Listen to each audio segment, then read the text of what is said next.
Hello. Tanse Don Nisiga-san for Chippewa Notinia. My name's Don Johnson.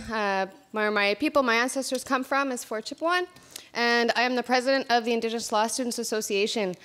Before we get started, I'd just like to acknowledge that we're on the traditional, ancestral, and unceded territory of the Musqueam people, and just give thanks that we're all able to be here tonight on their territory and to hear from Waneek and just offer up my hands to them. We were supposed to have Elder Mary Charles here tonight, but unfortunately she was unable to make it, so just want to acknowledge her as well.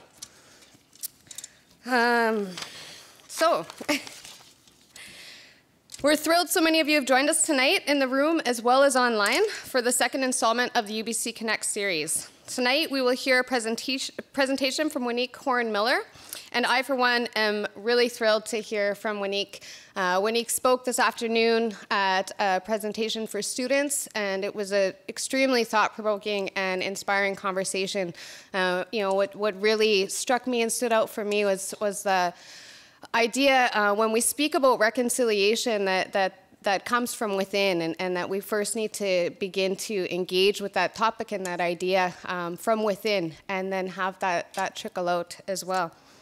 Especially as a mother of children that I'm raising in this world as well, and how I can ground them in that piece. So, following Waneek's presentation, UBC alumni and academic director of the Indigenous Community Legal Clinic, Patricia Barkaskis, will moderate a short conversation with Waneek and a Q&A with the audience. If you would like to tweet during the program, please use @UBC and the hashtag UBC Connects. Let's get started. It is my pleasure to tell you a little bit about Professor Santa Ono before I invite him to the stage to say a few words and introduce our honored guest. Professor Ono earned his BA in Biological Science at the University of Chicago and his PhD in Experimental Medicine at McGill University. His principal research interests focus on the immune system and eye disease. Early in his career, Professor Ono held a variety of teaching, research, and administrative positions at the Johns Hopkins School of Medicine, Harvard Medical School, University College London, Emory University, and finally at the University of Cincinnati, where he served as president starting in 2012. In 2015, Inside Higher Education named Professor Ono America's most notable university president. He is now the 15th president and vice chancellor of the University of British Columbia and the host of this new public lecture series. Please join me in welcoming Professor Ono to the stage. Thank you very much, Don, and thanks to all of you for being here tonight for this second installment of UBC Connects. We're very excited about this series and this second sellout in a row. I'd also like to thank Don for moderating a conversation earlier today with Waneek that was specifically geared towards UBC students at the Lew Institute. And we have arranged these with each of our UBC Connects speakers during their visits, and they love that part of the program, I understand. Thank you also to Waneek for taking the time for that discussion today and for interacting with our students, and there are more of them in the audience right now. We're delighted to be here to welcome you to the second UBC Connects lecture series. I'd also like to welcome those of you watching by webcast. UBC Connects is a new public lecture series that features the world's most esteemed thought leaders. And the series focuses on pressing global issues, both local and far away. I would like to take this moment to recognize and thank the R&J Stern Family Foundation for their generous support of this series. We're also grateful to our colleagues in Alumni UBC for their support of the series. Last month, we started the series with a talk by Jeremy Rifkin. There wasn't an empty seat in the house, and tonight, as you can see, is exactly the same. So don't wait to get your tickets to see the next speaker, physicist and provocateur Michio Kaku, in September at the Chan Center for Performing Arts. And then Isabel Allende will also be speaking in November. Visit ubc.ca/UBC Connects for more information about the entire series, and it will be updated on a regular basis. Tonight, our speaker is Waneek Horn-Miller, who will speak about the wisdom of reconciliation, a roadmap for multiculturalism. And some of you may know that earlier today, the Board of Governors endorsed our new strategic plan, Shaping UBC's Next Century, a plan that had been endorsed by both Senates of both the Vancouver and Okanagan campus. And you will see there that one of our 5 top priorities as an institution will be to address truth and reconciliation and the calls for action. It is a very timely topic. It's just a week ago, the Indian Residential School History and Dialogue Center was opened here at UBC. And at the opening, I delivered an apology for the university's role in the residential school system.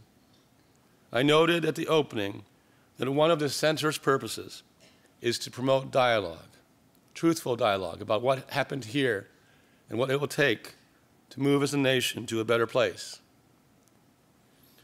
I'm looking forward to engaging in such dialogue tonight. After Ms. Horn-Miller's talk, the dialogue will be moderated by Patricia, Instructor and Academic Director, Indigenous Community Legal Clinic at the Peter A. Allard School of Law here at UBC. And now a few words about Waneek Horn-Miller. What an amazing person. You're about to experience her in a few minutes.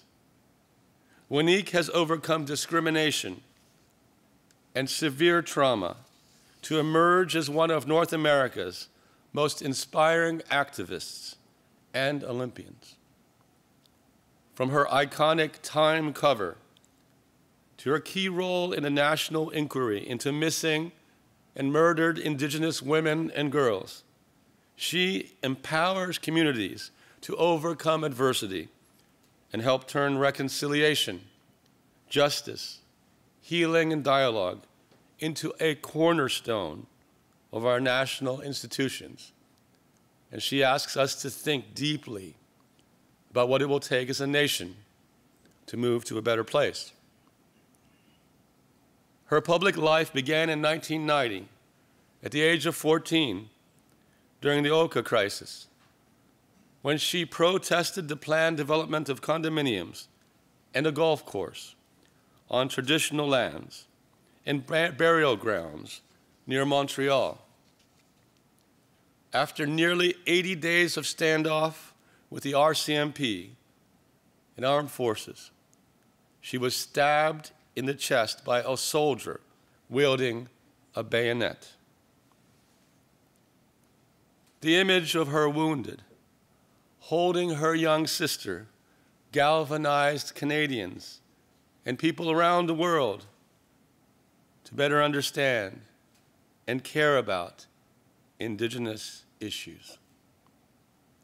Her near-death experience marked a turning point in her life, and she went on to become the first Mohawk woman to compete in the Olympic Games, co-captaining Team Canada in Sydney in 2000. We're indeed privileged to have her as a second speaker in the UBC Connects series. Please join me in welcoming to the University of British Columbia, Waneek Horn-Miller.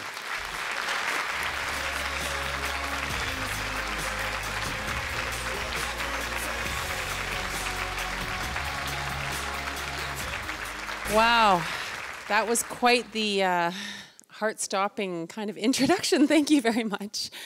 I'm honored, so honored to be here, but I first have to acknowledge that I'm on the unceded territory of the Musqueam people. My mother always tells me, she's like, us Mohawk women, we tend to go around and make trouble. So you gotta always remind them we're just visiting. So I'm very honored to be here and welcomed so open-heartedly by UBC and the family of UBC and all the people I've met today. It's really amazing to come here. My sister is an alumni. She graduated from medical school out here. And so, I've always loved to come here and pretend I went to UBC. So maybe one day I'll get the chance to be alumni as well. I always have to traditionally introduce myself. My traditional name is Waneek Horn-Miller, Sunshine Horn-Miller. I'm a Bear Clan woman from the Mohawk nations of Kahnawake and Ohsweken. And I'm very proud of who I am and where I am from. And I'm, you know, I was thinking about this when I got asked to come speak as part of this series. Boy, was I honored. You know, I was talking about reconciliation and thinking about, you know, talking to Christina and saying, you know, how can I share this story? What can I impart? What kind of experience? I'm not an academic.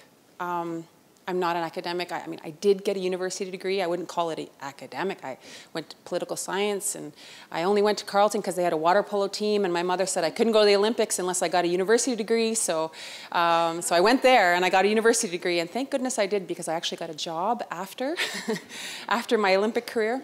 But, you know, a lot of where I am today is because of a lot of life experiences and fits and starts and falling and getting up again and going. And, you know, I wake up today a mother of 3 children, and I realize I might have something to say about reconciliation. So I wanted to share my story with you and what it means. And hopefully I can move my clicker. Good. Oh, I have something. Anybody do weird things to technology? That's me. I kill watches and cell phones, and is it okay? Okay. It's, okay. All right, I think we got it. So reconciliation is a topic. Truth and reconciliation is a topic that's really, really current. It's current.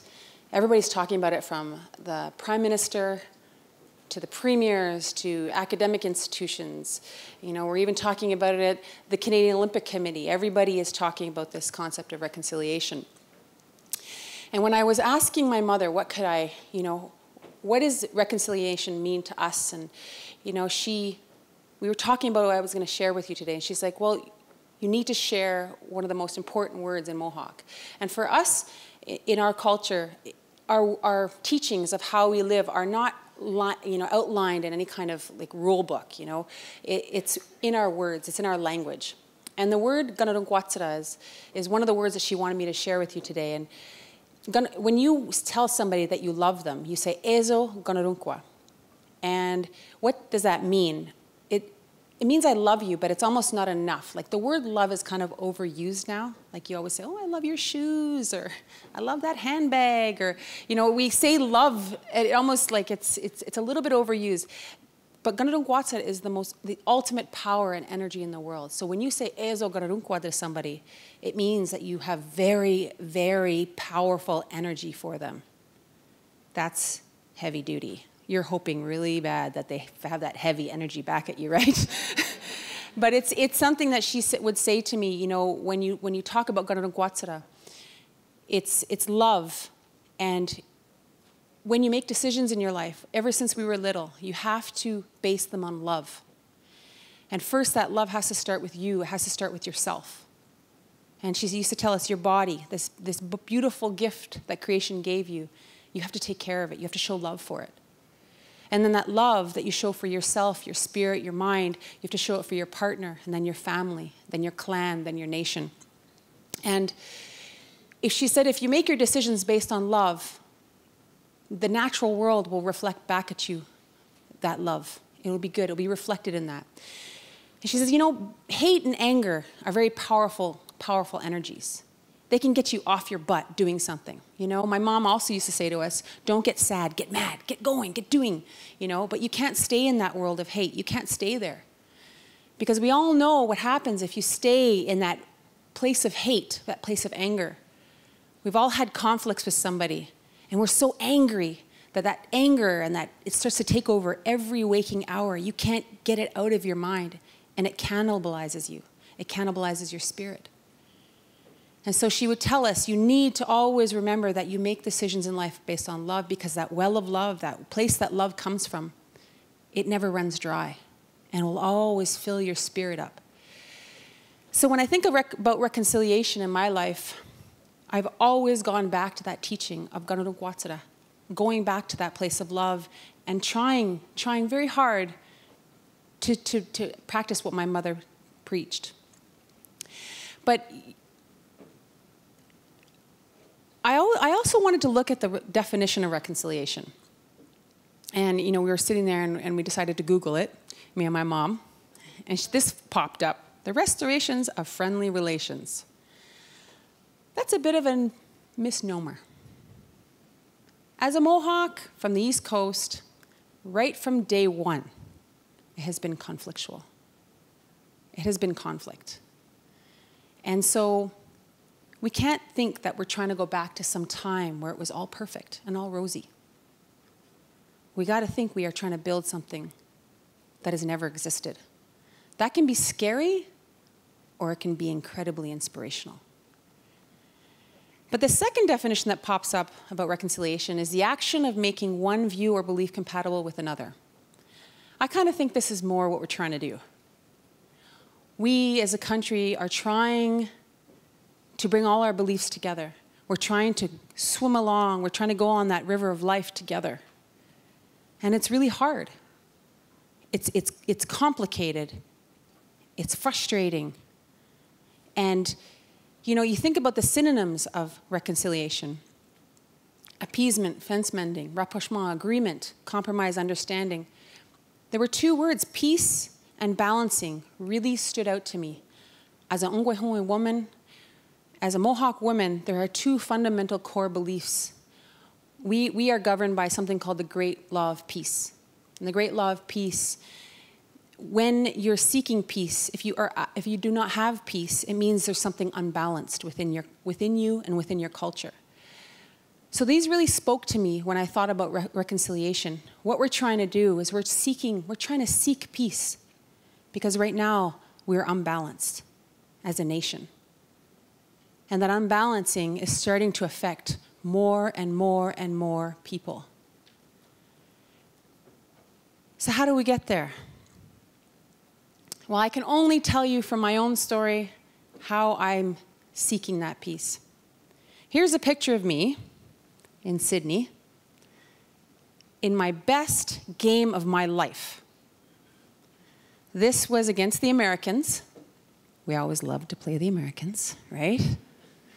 And I scored a hat trick, which I think I never did before, so I was pretty happy at the Olympics.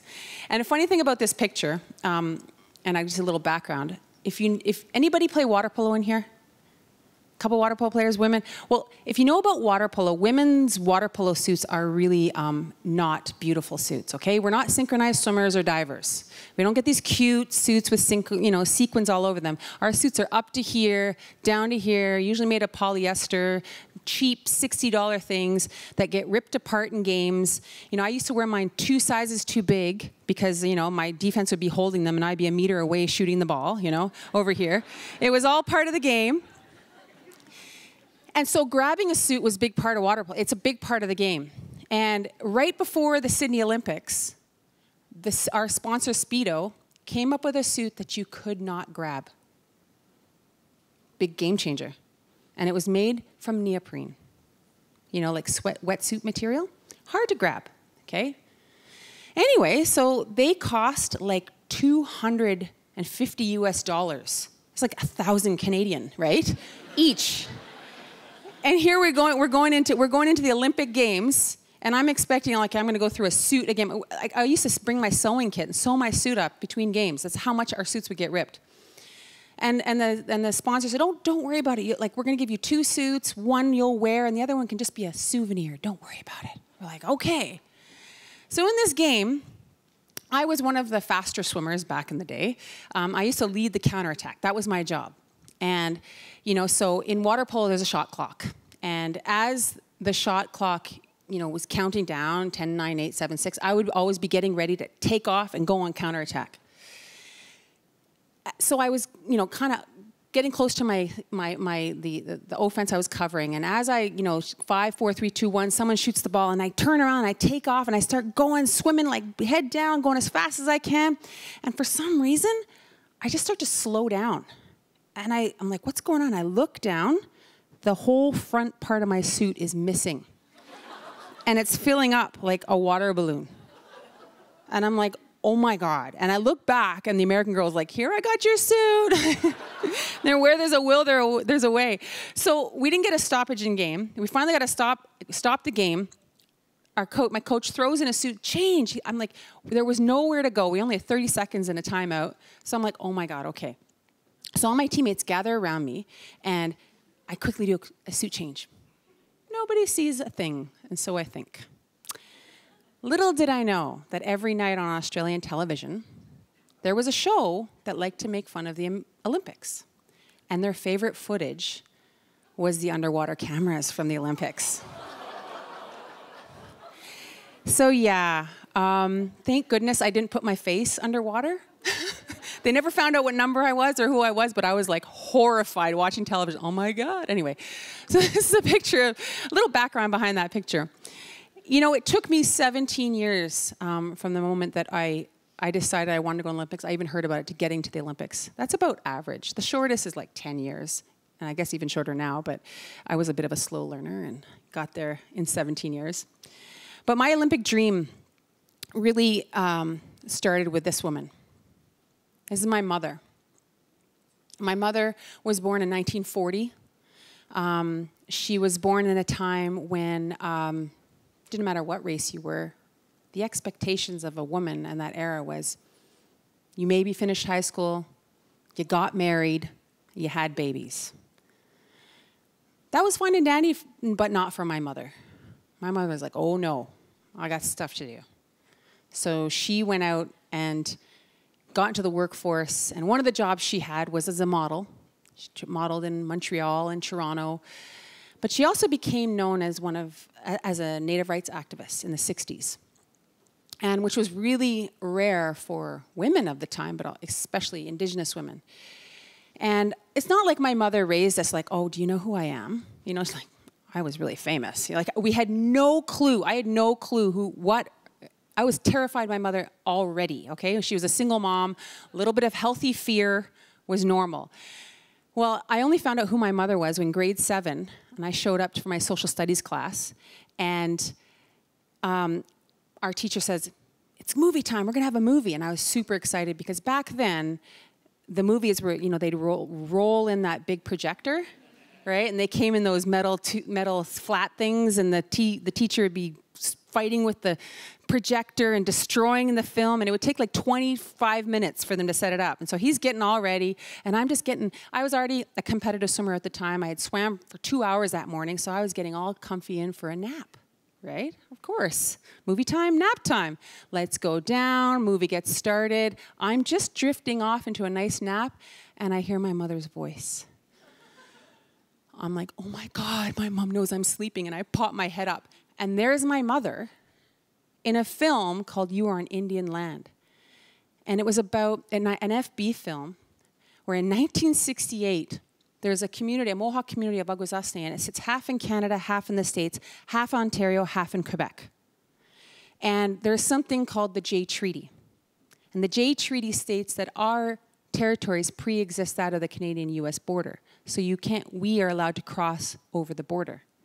Well, they weren't honoring that. If you wanted to go to the other side of the reserve actually to visit family, you had to go over an international border. They'd search your car. They'd give you a hard time. So they weren't honoring that. So for some reason, they chose January to protest that. And there's my mom, okay? My mother I get my size from my dad's side, okay? My mother modeled at a time of Twiggy. 98 pounds. She was considered a heavy model at 115 pounds. And she's there in her fur hat and her beads, and she always looks stylish, right? Like she had her fringe coat on, and she's getting in this huge fight and getting arrested and getting shoved into a cop car. She got charged with assaulting 22 OPP officers. If you know my mother, 5 for sure. But 22 is a bit much. Anyway, she ended up going to court, and she was getting ready to bring up the issue around the Jay Treaty. And the judge ended up dropping the charges. But that movie was made, and you can see it online. It's actually a pretty great film. Another thing that my mother's known for that actually ties into my life is around the same time, our Indian agent in Kanienkehá signed an agreement with 33 municipalities around our community to have a dump. And she says it wasn't so bad in the beginning. They were trucking in, you know, garbage and things like linoleum, and suddenly everybody would have new floors. Or, you know, one time the Labatt's Brewery brought in a whole shipment of beer because the labels were backwards and upside down, and these Mohawk guys set up a bar right in the middle of the dump and sold beer. She says it wasn't so bad, but then as the dump grew, so did the rats and mice. So they started to complain. We started to write letters. Oh, the Indian agent, so there's nothing we can do. There's a 99-year lease. Oh, the bane of our existence are those 99-year leases.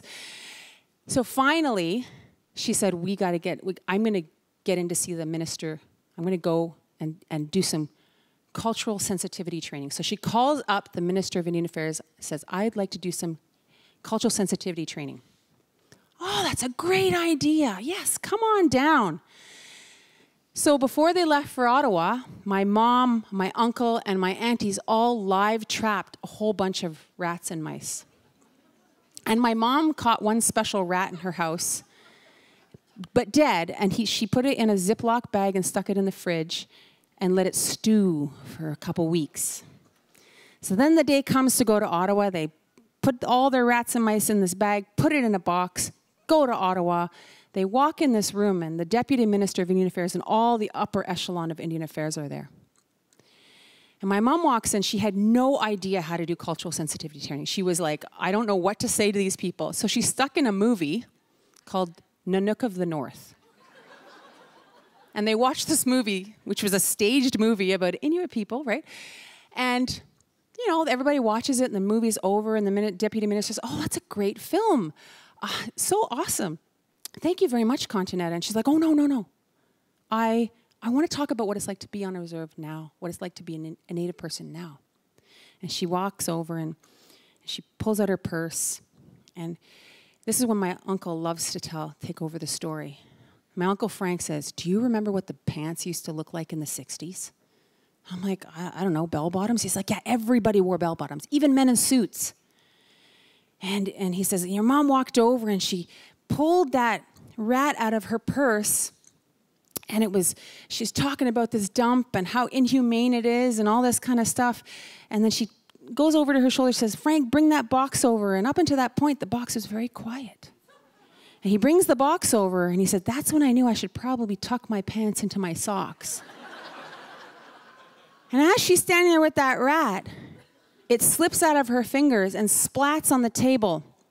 And everybody in the room starts freaking out and waking up the rats and mice. And that box starts moving. And it falls off the table, and they all go running out of the box. And he said those pants were like super highways for those rats. She said it was absolute chaos for like 15 minutes. And she just stood there very, very, very calmly as everybody went nuts. But guess what? The dump got moved. Imagine that. So fast forward 30 years. I'm post-Olympic Games. I'm in Ottawa at this big conference of how we're going to win more Olympic medals. I say more Native people on the Olympic team, but they didn't listen. But they call me up to a stage like this, and I'm brought up. I didn't win an Olympic medal, okay? I came 5th. I'm really happy with that right now, but it's been 18 years. 3 months after the Olympics, you're not super happy about that, okay? You're still pretty sore about not winning your medal. And I'm brought up on the stage with all these famous medalists, like the Donovan Baileys and the Marianne Limperts and even the Gaetan Bouchers. They're all up there, and they all know each other, and they're like, hey, how's it going? How's your medal? And they're giving the secret handshake. And I'm like standing there, and they're like looking at me going, who are you? We don't know you. You're not in the club. I'm like, I know why I'm here, because I'm the only Native person who went to the Olympics this year, and I'm part of the mosaic, okay? So I'm standing here. So I'm standing there, and then the MC goes, we have a very special guest that wants to meet you. And I'm like, oh, awesome, because sometimes rock stars and stuff like to meet athletes. Like, I wonder who it is. But here I have to ask a question. Does anybody know who the Minister of Indian Affairs, the only Minister of Indian Affairs who ever went on to become Prime Minister? Jean Chrétien. So yeah, Jean Chrétien also was known for something else called the White Paper, which tried to eradicate Indigenous rights. So obviously, I know who he is, right? The doors open, and in walks the Prime Minister of Canada, and I'm like, oh my God, Mr. White Paper's here. Oh my God.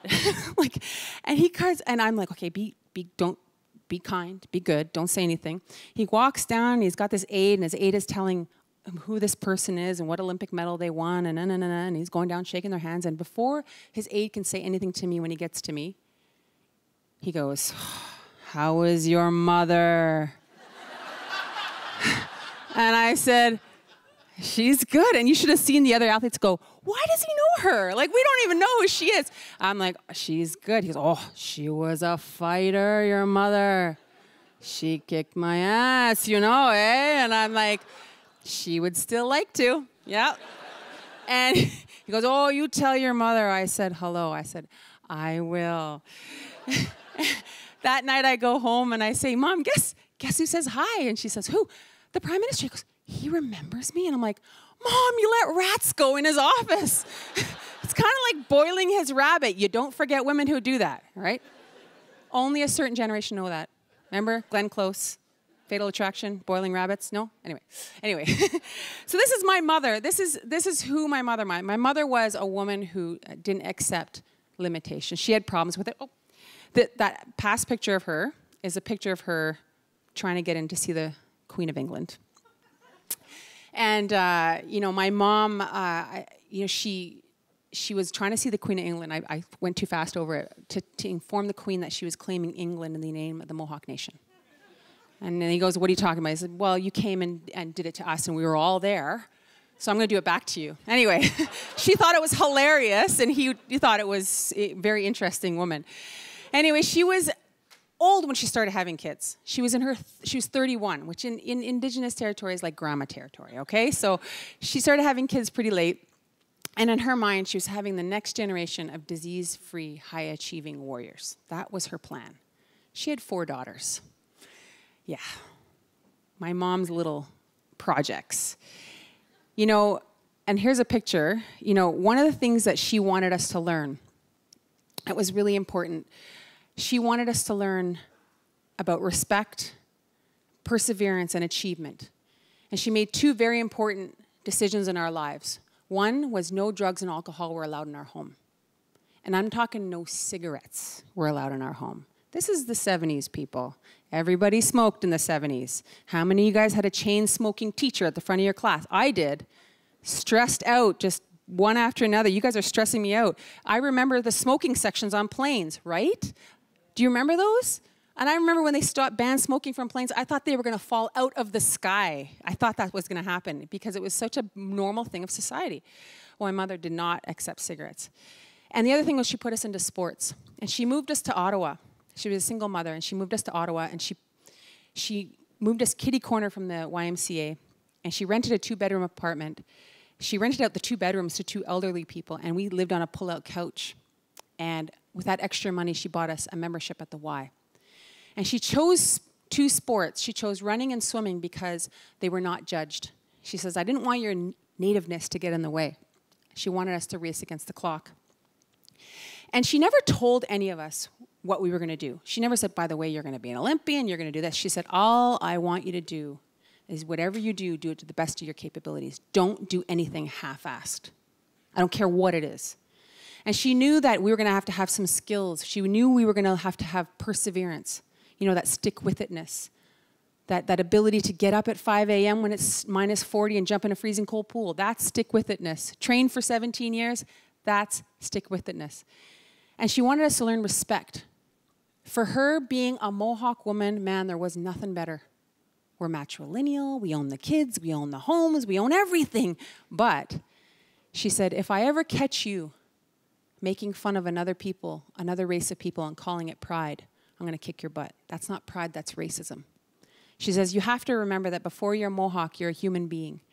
And she knew we were going to venture into areas of life where we weren't going to there was sometimes not going to be any Native people, and we need to find that human connection with other people, with every human beings. And she wanted us to learn how to achieve, how to not just settle for the status quo. She wanted us to shoot high. And that's scary when you think about little kids now, when you say, I'm going to be an Olympic athlete. Well, there's a little chance that you might not get there.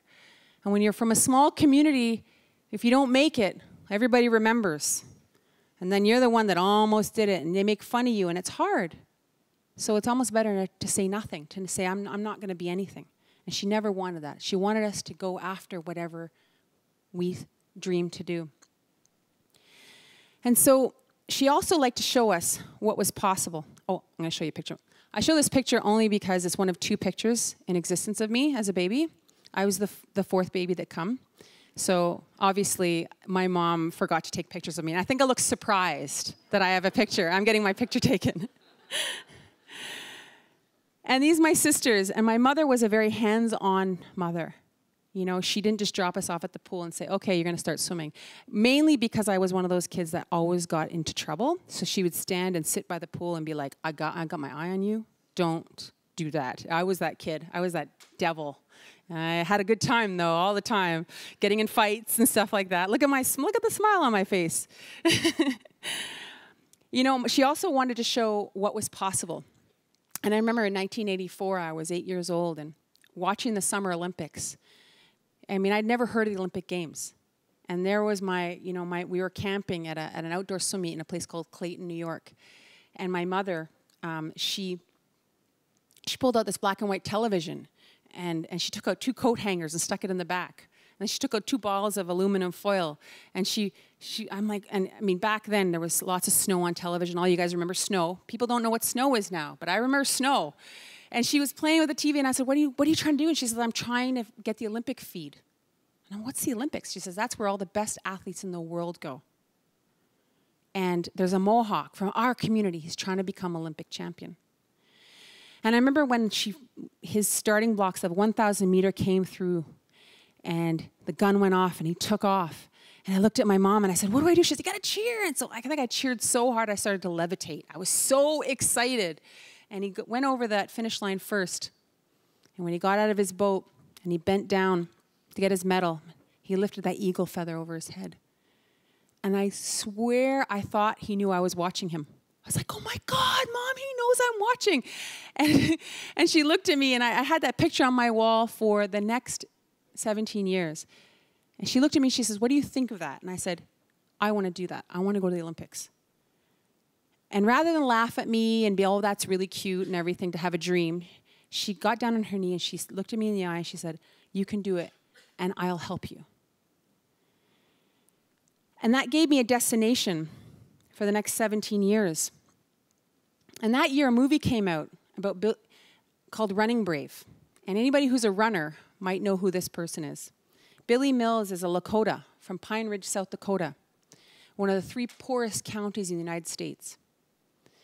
He made the Olympic team, never having won or really placed in any major race internationally. He was a good NCAA athlete. He made the final. And I want to show you the last lap of his race because it was voted one of the top 10 finishes in Olympic history. You know, I don't know how many of you guys are 10K runners. I mean, I would only run that fast if I was on fire and there was an ocean in front of me. I got a chance to work with Billy Mills, and I remember asking him about that race.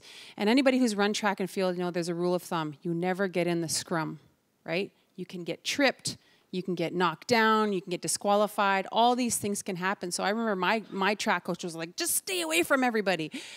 And I remember asking him, I said, you were in 3rd place, Billy. Why didn't you just stay there? No one was expecting, it was a guaranteed medal. And you got into that scrum, you got hit, you could have fallen, you could have tripped. Why did you do that? And he said, well, first and foremost, I didn't train to come 3rd. I trained to come 1st.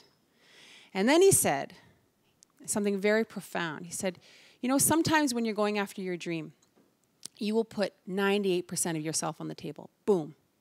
There you go. And you hold back a little of yourself. You hold back a little bit of yourself just in case you fail. That little 2% is so that you can pick yourself up and then you can keep going forward.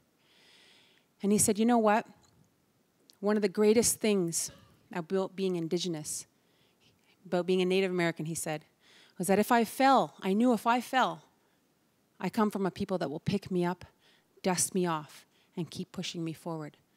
So what did I have to be afraid of? He said, you know, when I made that decision to go for it, I put that last 2% on the table because I wasn't willing to wonder for the rest of my life if I could have been Olympic champion. So I was willing to trip and fall or become Olympic champion. And you know, it's interesting. I remember thinking that and how profound that was to me as giving everything and not being afraid and being fearless. Being fearless because I come from a people that are fearless, that can keep going. It was very inspirational to me. But I also found out in my life that there are things can happen that will stop you in your tracks. I know so many people growing up from different communities where I heard they had so much talent, but something happened. Stopped them in their tracks. And for me, that was the Ymca crisis when I was 14 years old. And I know I don't have a lot of time because I want to make sure we have questions, but this summer I followed my mother from Ottawa home and ended up in Kanesatake to the very end of the crisis. My mother became part of the negotiation team. And I remember that summer seeing a lot of things, getting a very fast-tracked course on Indigenous Canadian relations. And having brought in I'll never forget when they brought in the Canadian Armed Forces and they stacked up the barbed wire around us and they had helicopters hovering 200 feet over top of us 24 hours a day. And I remember when one night my job was to make food and bring it out to the bunkers and at midnight and at breakfast. So I would stay up all night. And one night, this yelling started happening. And there had been a famous warrior that you might remember. They called him Lasagna. They call him Lasagna because he was half Italian, half Mohawk. He was extra mouthy. Loved him, but boy, oh boy, was he fiery. And he would go and he would just taunt the soldiers. And so one day they decided to sneak in and teach him a lesson. But rather than finding him in his bunker, they found someone who looked just like him from here up. And that was my cousin Randy. And they almost beat him to death. And I remember when they brought him in and they carried him in and they put him on the kitchen table, they said I had to hold his head and he was shaking and he was bleeding everywhere. And I looked at there was a woman who was a nurse and I said, what do I do? And she says, he's a smoker. He's going into shock, and if he goes into shock, he's going to die. So I had to hold a cigarette, and I remember whispering, everything's going to be okay. Everything's going to be okay, and helping him smoke that cigarette. He ended up living. They evacuated him out. But you know, I saw my rose-colored glasses were off. I saw race riots. I saw Mohawks being burnt in effigy. And it was terrifying. And on September 26th, we decided to end the crisis. And we negotiated with the Canadian Armed Forces we were supposed to walk out the front gates, get on some buses, and be taken to a military prison. But right before we were leaving, as the sun was setting, it was about 5:30, the army pushed back the media barricade 300 meters. And we were terrified, because without the media seeing us, anything could happen. So as we marched out, I was put in front. I was given ID for all the kids, and there's a picture of me and my little sister. And they put us first so that we wouldn't be mistaken for warriors, for the adults. And we went to the front gates, and we took a right-hand turn along the barbed wire. And right in the corner, there was a corner where there's only 2 levels of barbed wire. And someone pulled out a spinal board, and they put it on top of the barbed wire. And everybody started to pour out onto the highway, trying to get to safety. Everything started to erupt. Soldiers started tackling particular people. All things started going crazy. And I remember up until that point, I had been singing a song to my little sister, a Mohawk song to keep her calm. But as we got there, she looked up and there was a young soldier, maybe 18 years old, non-native guy, and he was frozen solid. He had this huge gun and he was just looking around, watching the chaos. And my little sister looked up to him and she started to make this sound that I'll never forget. You know, I'm a mother now, and I know the sounds that kids make when they're sad or they're tired or they're angry or they're hungry. But there's a very special cry that a child makes when they're terrified they're going to die. Absolute terror. And she started to scream and scream. And I looked at her and I said, he's not going to hurt us. And I put my hand on his shoulder, his chest, and I pushed him backwards. And he took a step back and he let me walk out right in front of him onto the highway. And I fought my way with my little sister to the press barricade. But when I got to the press barricade, I recognized a soldier there. And 2 weeks earlier, he had not allowed my school books in, my grade 10 textbooks. Not that I really wanted them, but on principle.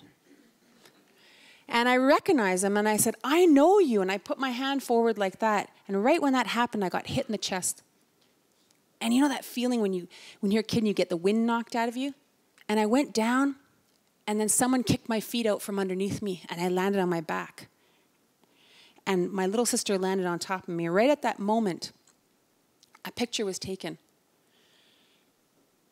And I don't remember this in a complete memory. And I never understood why. I remembered it flashes, flashes, flashes, flashes. And later on, when I finally got some therapy for it, my therapist said that's when you're in such terror and fear, your mind sometimes shuts down. And you remember it in a flashes. It's help guarding your mind. And you know, I remember how I felt. I'll never forget how I felt. I felt so much pain, so much rage, so much sadness, so much fear. All at once, I felt my body was going to explode. And right after this picture was taken, I was dragged by the back of my jacket all the way to where my mother and everybody else had been encircled. And I handed my little sister to my mother. And then I looked down, and I was covered in blood. And I looked in, and I had a huge gash. And I didn't get to see a doctor until 22 hours later. And the doctor told me, he said, you know, you're very lucky to be alive. I said, why? Had it been a centimeter each way, it would have gone right into your heart. So I got hit right on my sternum, and it went sideways. So I had this big, ugly scar. I still have this big, ugly scar. And I remember many years later, I was at a World Championships in Australia, and I was in the shower, and this Australian player comes up, and she looks at me, she goes, is that a breast implant scar? And I'm like, don't you think I would have paid for more than a negative A? And she says, and I said to her, I said, no, and I told her the story. I got stabbed by a soldier. I mean, in my sport, the more fear people have of you, the better, you know? But I suffered from very bad post-traumatic stress disorder.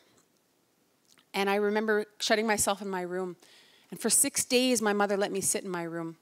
I covered the windows, and I was having anxiety attacks and panic attacks and all kinds of stuff.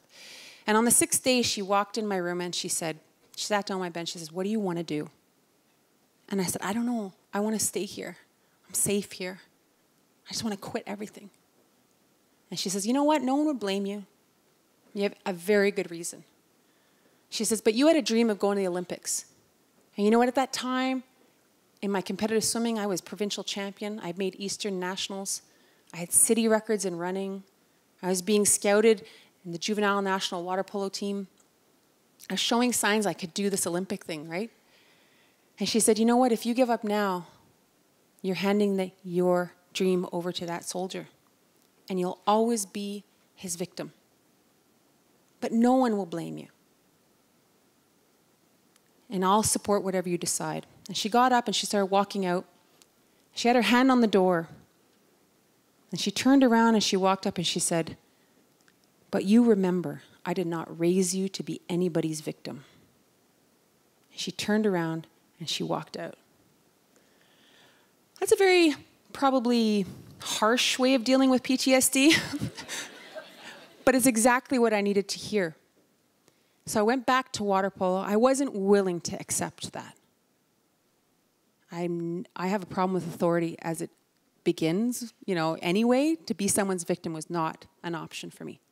So I went back to water polo, and I walked on deck, and all my teammates were non-native, arms open, so happy I was there. And you know what? If I hadn't learned all those years ago about that common humanity, I would have never been able to see past my experience. And they were like my sisters. And exactly 10 years to the day that this picture was taken, I was at the Olympics. And when I walked in, you know, and went into my first game, the first thing I thought of was like, I did it. I'm not his victim. I did it. And I wanted so bad to show the world what we're made of.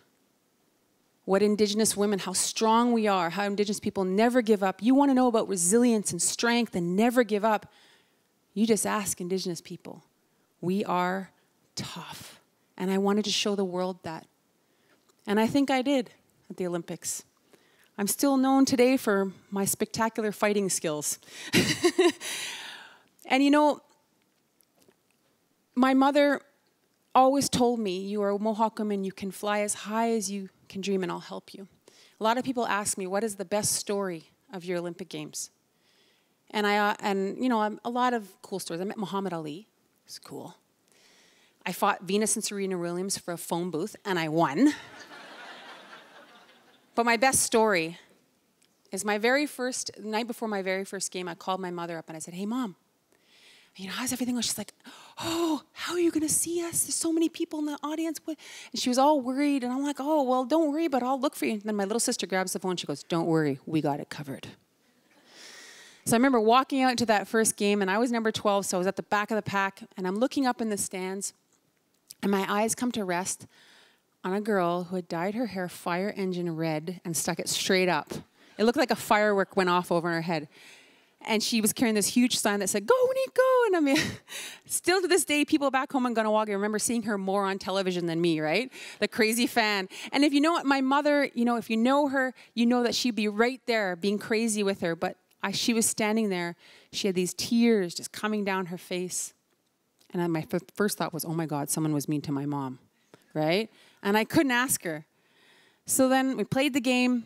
And I ran up, did all the media, ran upstairs, and went running over to her, and I said, and she wasn't crying at them, she was so happy, and I said, what happened? Why were you crying? And she goes, oh, that. She said, you know what? When you walked out for your first game, it finally dawned on me that you were at the Olympics, that you were achieving your dream. She said, I remember that promise I made to you when you were just a little girl, that I would help you. And so many times we didn't have money or food, sometimes heat. She says, but I always found a way. And when you walked out, I was proud of myself as a mom. And let me tell you, if you can make your mother cry just once because they're proud of themselves. I made her cry so much because she was mad at me. But that is why.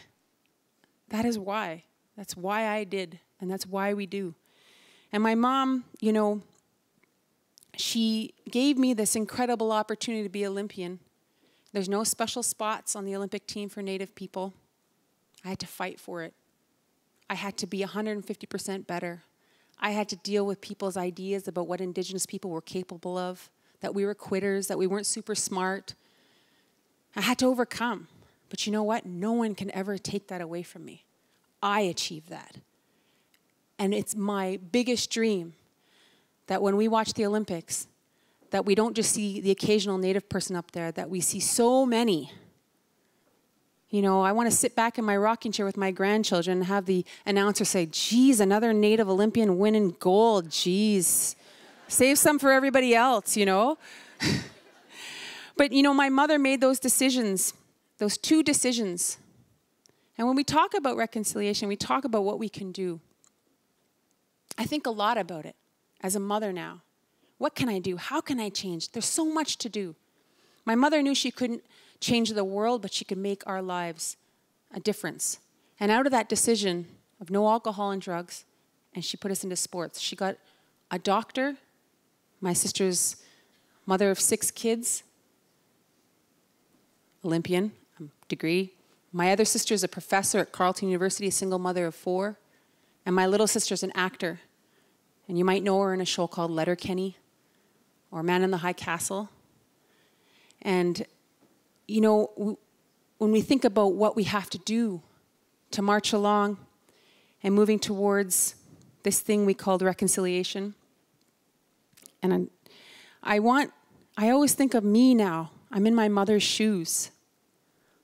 I'm in my shoes. These are my kids. And they we have this belief in our culture that these little spirits choose us. So they chose me to be their mother. And I remember when my oldest daughter was born, I looked at her in the face. I was that feeling that you see your child for the first time and you're like, oh. And I said to her, I will do anything for you. Anything, I will do anything. I will go far and above to make this world better for you. And my children, when I made that promise, reconciliation is not a destination. It's a lifestyle. It's a way, when I talk about Canada, when I think about where we're at in this country, we're trying to build something that never existed ever anywhere on this planet. That's scary. But it's also an amazing opportunity. And people don't think, there's many people in this world that don't think that can happen, right? We have some interesting stuff going down south of the border. They don't think it can happen. There's a movement away from multiculturalism towards more of that strong-armed man of authority that's going to tell everybody how to live and how to pray and how to love and how to act. Well, I'm not willing to accept that. It's not possible. And I'm not willing to accept, just like I wasn't willing to accept that I was going to be anybody's victim. I didn't know exactly how I was going to make sure that happened, but I knew I wasn't going to accept it. And how do we do that? Well, I look at my children every day and I say, I can always find that humanity in other people. And the reconciliation has taken some major hits, this idea. The Colton Boushie case, the Tina Fontaine.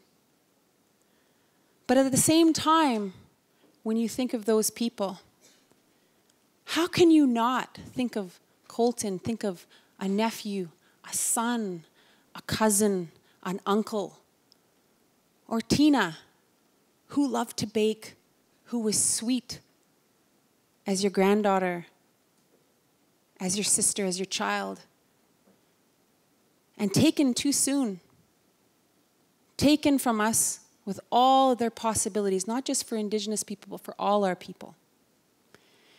I think of this recent tragedy of the Humboldt Broncos. And I thought of all that loss, and my heart broke in a million pieces. And we had Indigenous and non-Indigenous people putting sticks out to honor, because we all understand how much we love our children. I also know what sport can be, and how there's maybe one time every few years when all of us put our differences aside and we cheer for our Olympians. When I was on the Olympic team, I got a chance to play with some of the most incredible women I'd ever met in my life. We were very diverse, we were very different. And on an Olympic team, you don't want 13 women that act the same, pray the same, love the same, think the same. We didn't even speak the same language half the time, French and English. And the reason why you want that is because if you have everybody's the same, if one person has a bad game, everybody will fall like dominoes. Diversity is our strength on an Olympic team. And the reason why we were able to work, where we were able to do what we did, is because we had a common objective and we had a common game plan. This country has a possibility to be something incredible. But we need to remember our humanity for each other, and that it's not, murdered and missing Indigenous women is not just about Indigenous women, but it's about women. That clean water is not just about clean water for Indigenous people, but it's about for all people. And we have to make those issues our issues. We have to find that because we don't have a choice. I look at my children and they look me in the eye and they hold me accountable. And at the end of the day, when they ask me, Mom, what did you do to make this country better?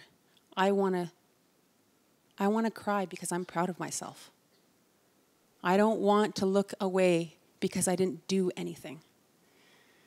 And you know, we look at our leadership, we look at the political leadership and we think, well, they'll do it. We don't need to do it. They'll do it. We need to do it. Every single one of us. And you know, all of you came out to see me tonight, and I'm absolutely honored to have the parents of one of my former teammates here who came out to see me and terrified me when she told me you were coming. But I see every time I get to speak, I have been to places and told my story and talked about this wild and crazy idea. I've been in places like the Department of Defense, and I've told my story and sat across from the people who pointed guns at me when I was 14. I didn't want to go. I didn't want to be there. Part of me wanted to jump over the table and fight them. But my children chose me to be brave and courageous and to make the world better.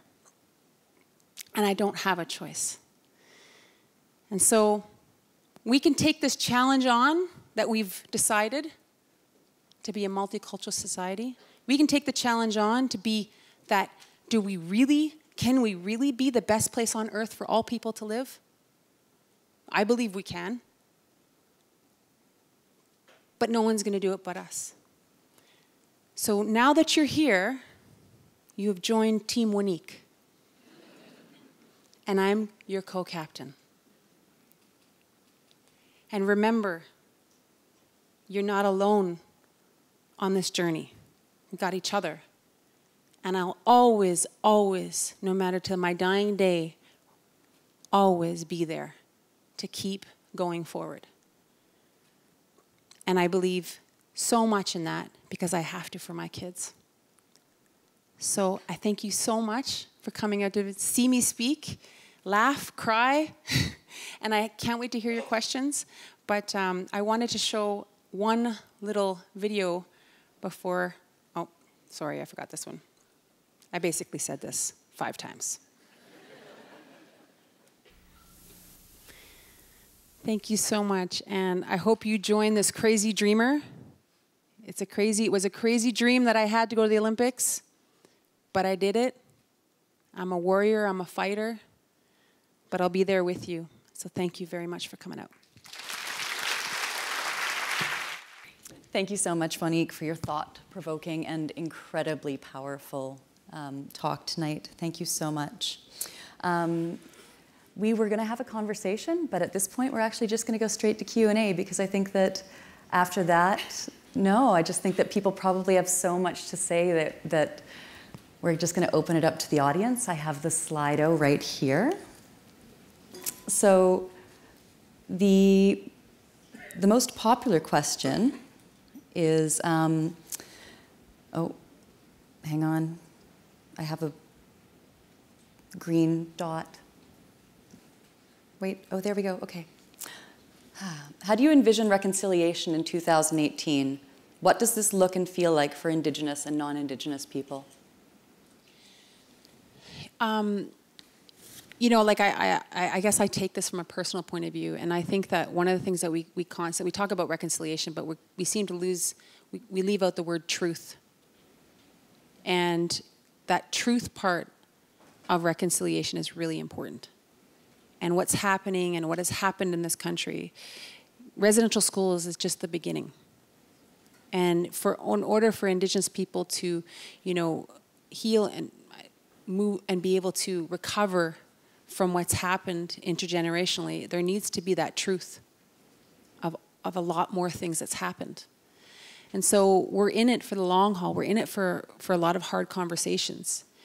And, what truth, the reconciliation, the truth and reconciliation part for me is sometimes that can be overwhelming, that huge amount, like what does that mean, all that's happened.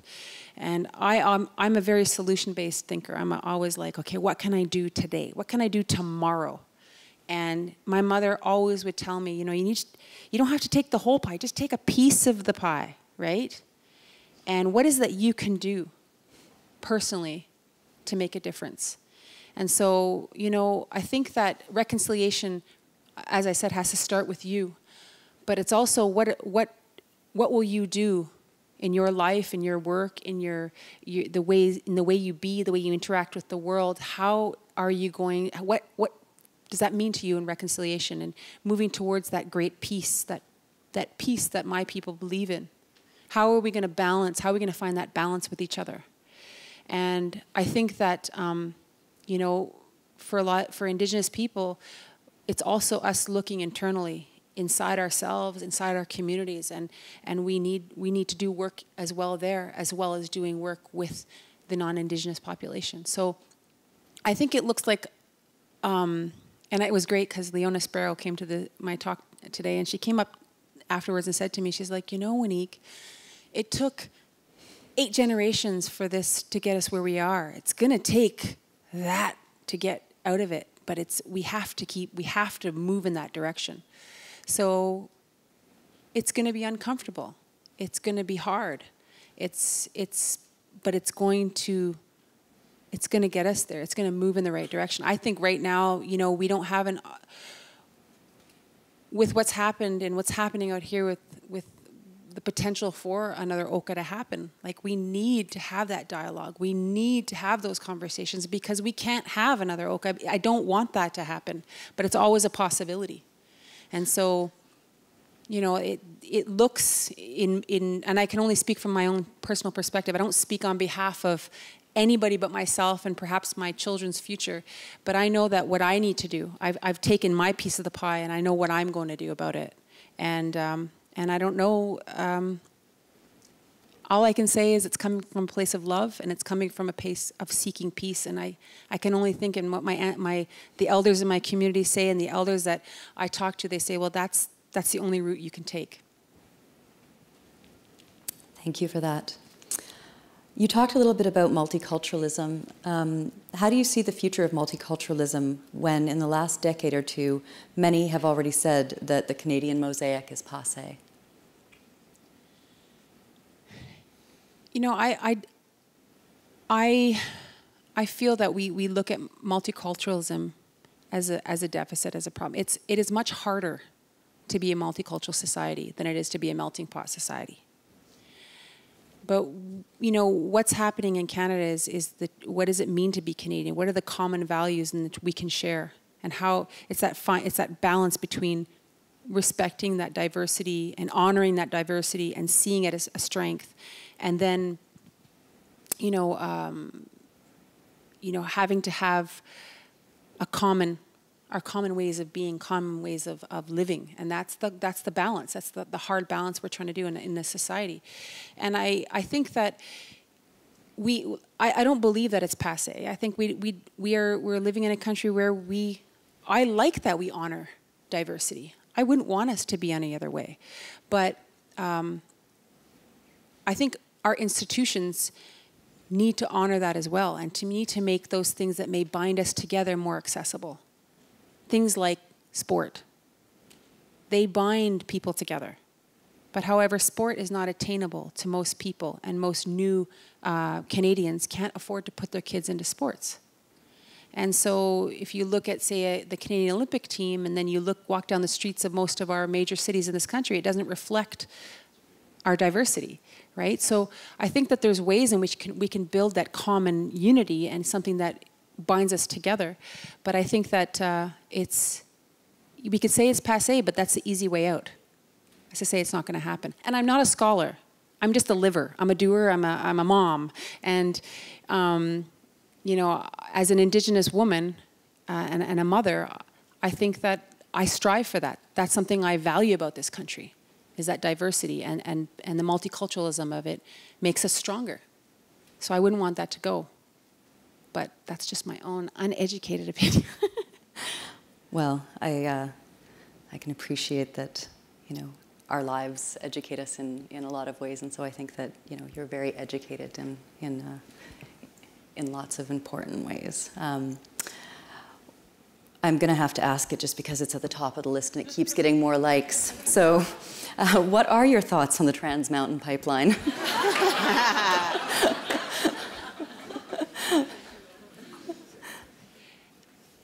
I am a visitor in the Musqueam territory. And I would say that there's a lot of passion, and there is a lot of extremely volatile situation around what's happening. And I think that I have to honor the Indigenous fight for the land and to protect it. Because I did that, but I can't speak on their behalf.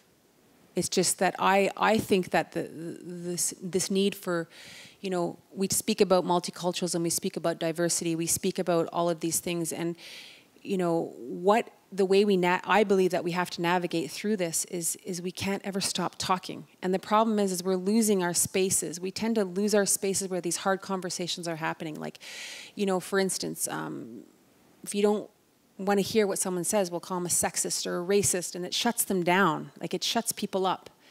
And it doesn't get rid of how they feel. It just internalizes it. And you think about, if you look back to the election down in the United States, and you asked people before the election, who are you going to vote for?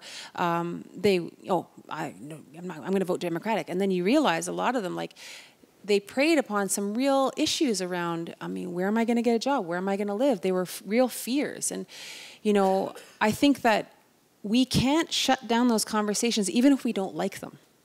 And universities are important places where we need to protect those spaces.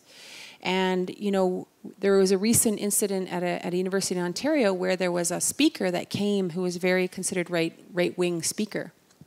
And, she was,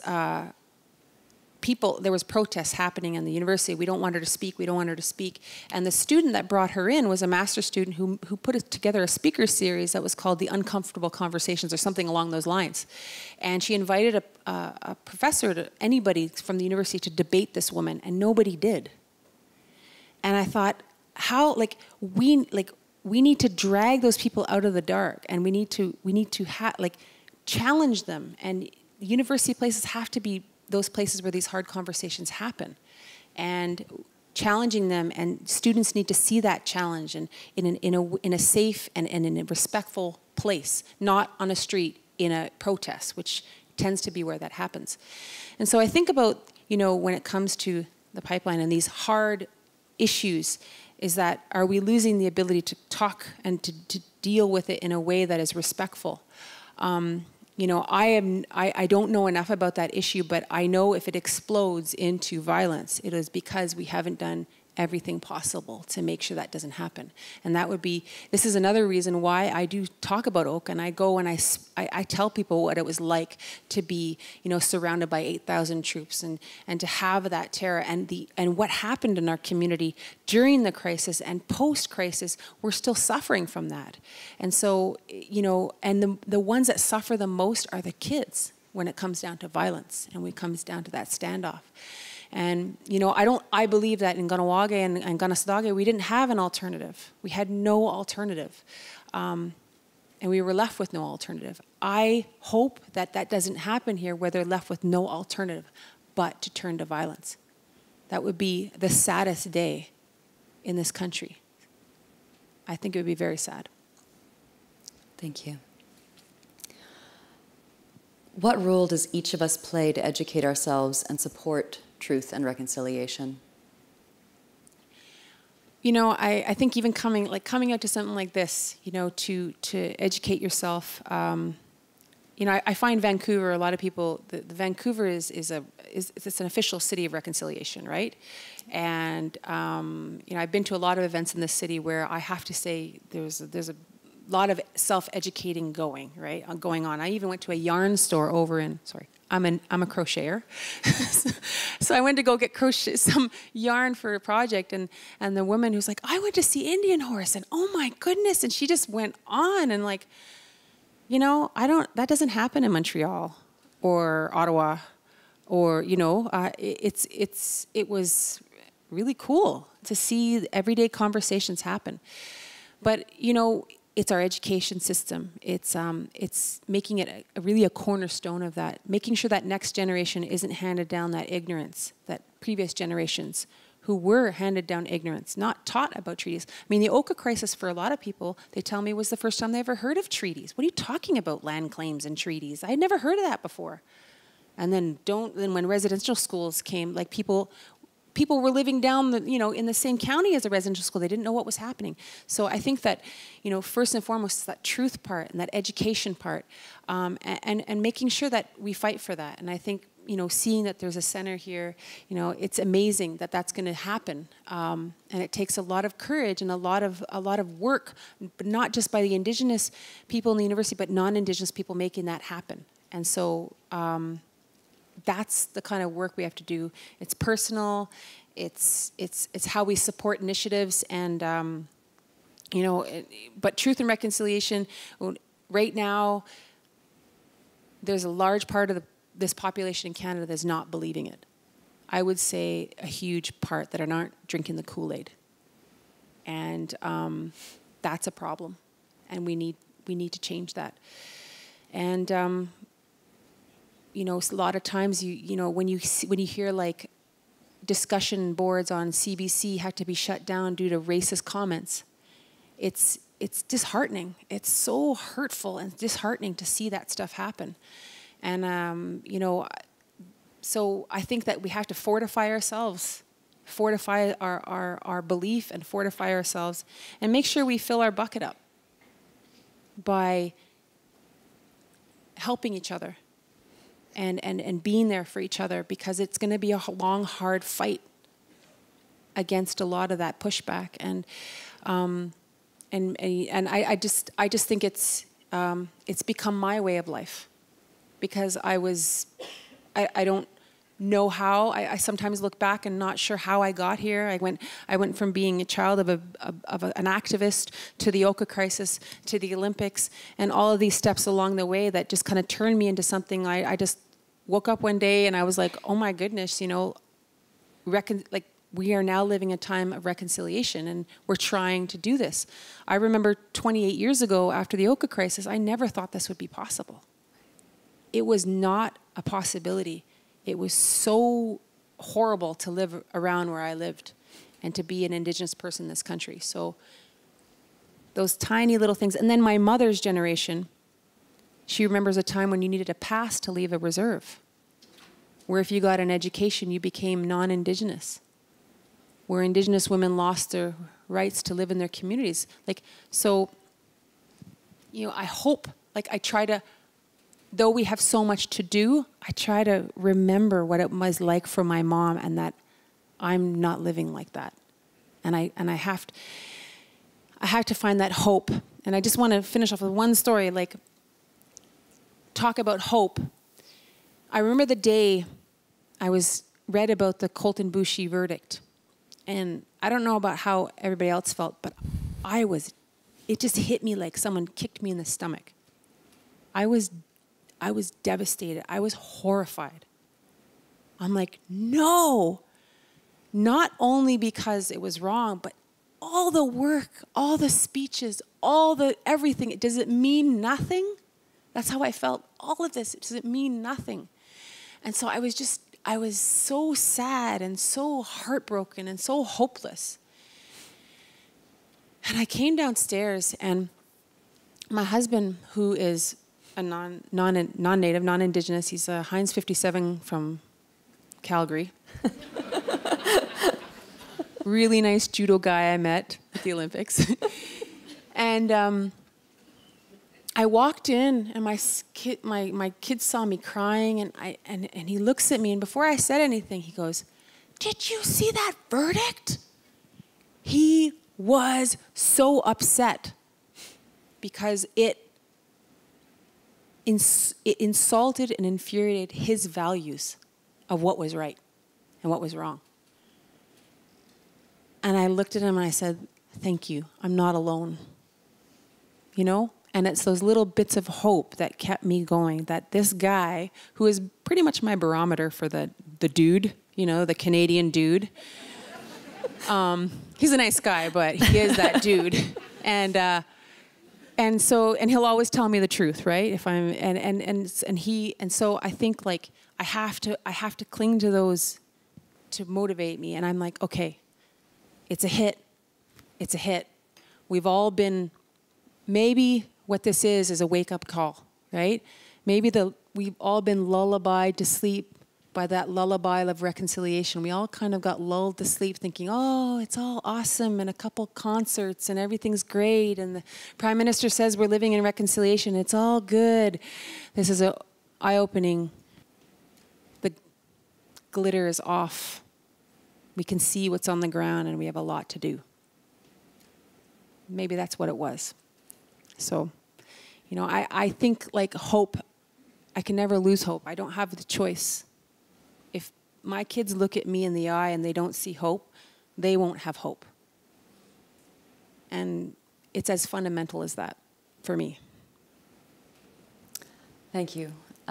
We maybe have time for just a couple of questions from the audience for those of you who don't have devices with you today. So if you have a question, but you don't have a device, so you weren't able to submit it to Slido that you really want to ask, please put up your hand. There are a couple people with microphones. But if you could try to keep the questions to just about 20 seconds, because we want to maybe get a couple of them in before we have to shut down. Love it. Perfect. I was just wondering what was happening with the lawsuit that you're involved with the Mohawk, and how you fit that into what we've talked about tonight, because it is your own people that you're dealing with.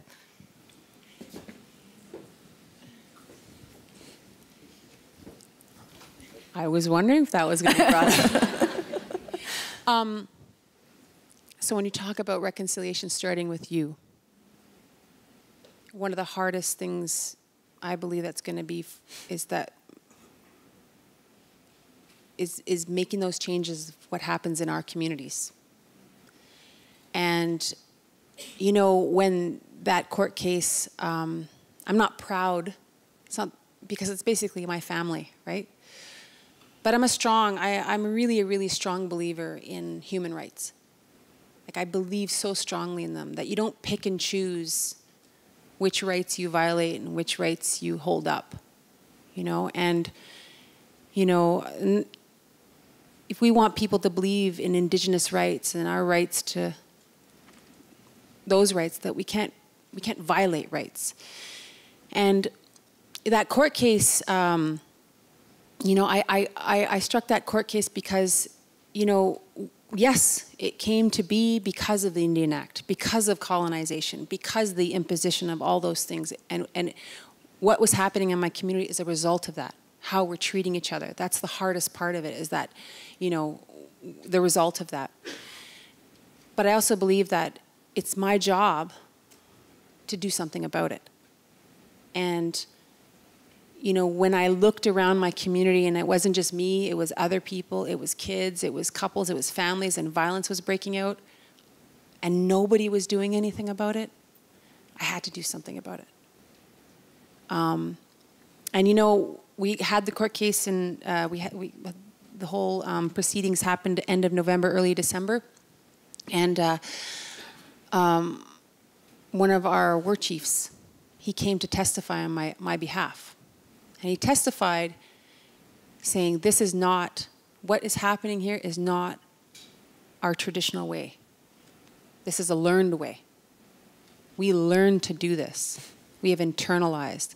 And some people say that the last sort of phase of colonization is when you internalize the ways of the colonizers and start doing it to each other. And so he's so eloquent, and he just stood up there and he explained our traditional ways. He explained our adoption procedures. He explained, it's all in the Great Law. It's all in how my ancestors survived.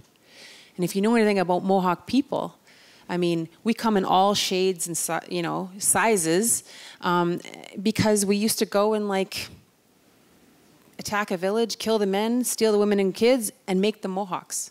You know, we're famous for that. You know, Amy Schumer is a famous case. Did you know who Amy Schumer is? Her 5-time great-grandfather was stolen, was taken. Him and his brother were taken by the Mohawks and raised as Mohawks. And when his brother kept trying to take them back, they didn't want to leave. They stayed. And so we are, you know, actually, and I'm going to get struck down by a Mohawk laser bolt right now for saying this, but we're very, I'm like a Puerto Rican. I'm probably a little bit black, a native, white. I'm all kinds of things, but I'm 100% Mohawk. You know, so, you know, my court case is being watched very closely across the country.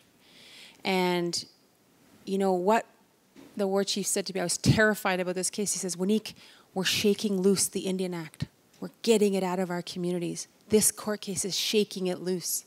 We need to do that. And I said, but we're in the colonizers' court system. And he says, well, it's their ways that we're shaking loose, and the only way we're going to do it is in their courts. So that's why we're here. And he's like, you got to do this. You got to do this. And you know, I'm waiting for the verdict. And it's a very contentious issue in my community. I am no longer a beloved member of my community, but that's okay, because I can say that I watched things that what I thought were wrong, and I didn't turn my back, because I could go anywhere in this country and have a good life, but there were people in my community that didn't have that luxury, and they were living in a environment that was not safe. So I stick to that I made that decision based on the love of my people and not wanting them to be known for a people that hurt each other that way. And that's not who we are. And so I don't think we can, you know, honestly expect anybody else to do it. We have to do that hard work ourselves to get those, to rip that out of our communities by the roots. And it's painful, and it is hard, and it is really uncomfortable, and it has been really hard on my family, but it's got to be done.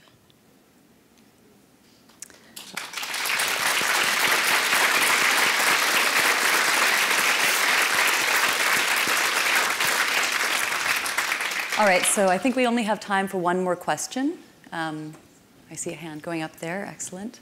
But don't worry if anyone else has thoughts or questions to share with Waneek. She'll be downstairs at the reception following this event.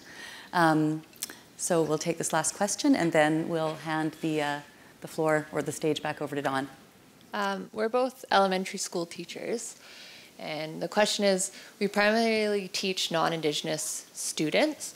So how can we provide authentic Indigenous teachings and like incorporate it into our curriculum in a way that comes across as authentic and true?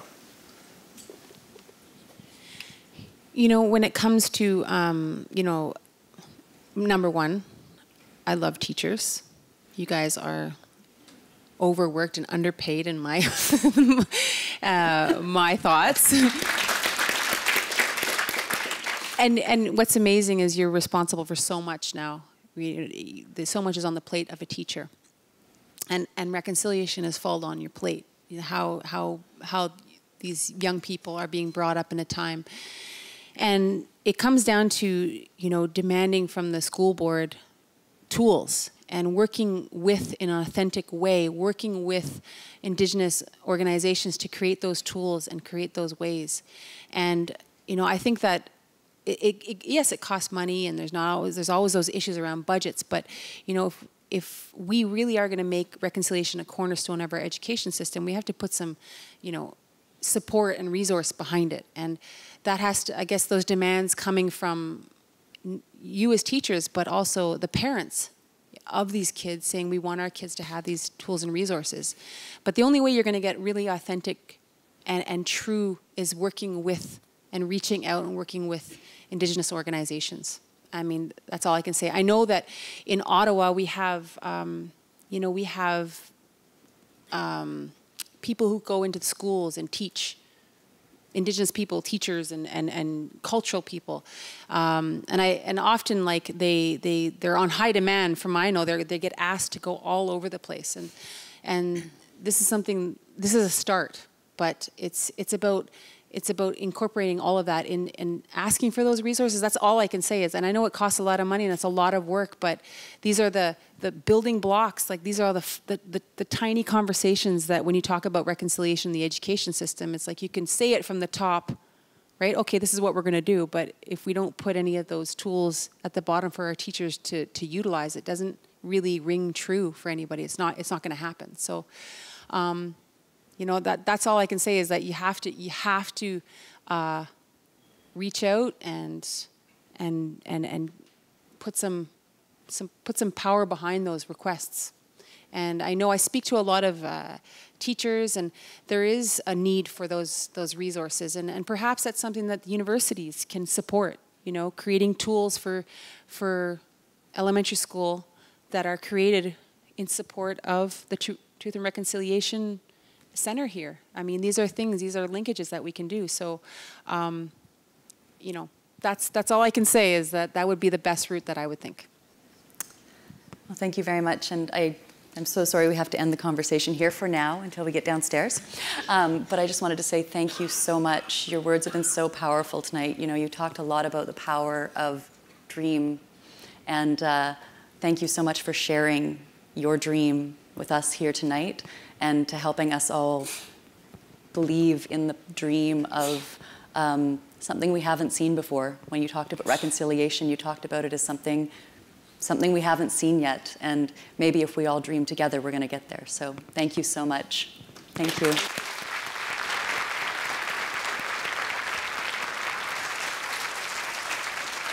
I just want to thank you, Patricia, for moderating this conversation, and just to echo what Patricia has said, Waneek, to thank you for sharing your story, for sharing your truth, and for speaking to truth, and also for sharing hope, and sharing that story of hope and that vision of hope. And I know myself, I feel really inspired once again listening to you, and I'm so grateful and honored to have had the opportunity to meet you and hear you today and to speak with you. So I just want to invite everybody once again to give a big round of applause to Waneek and Patricia.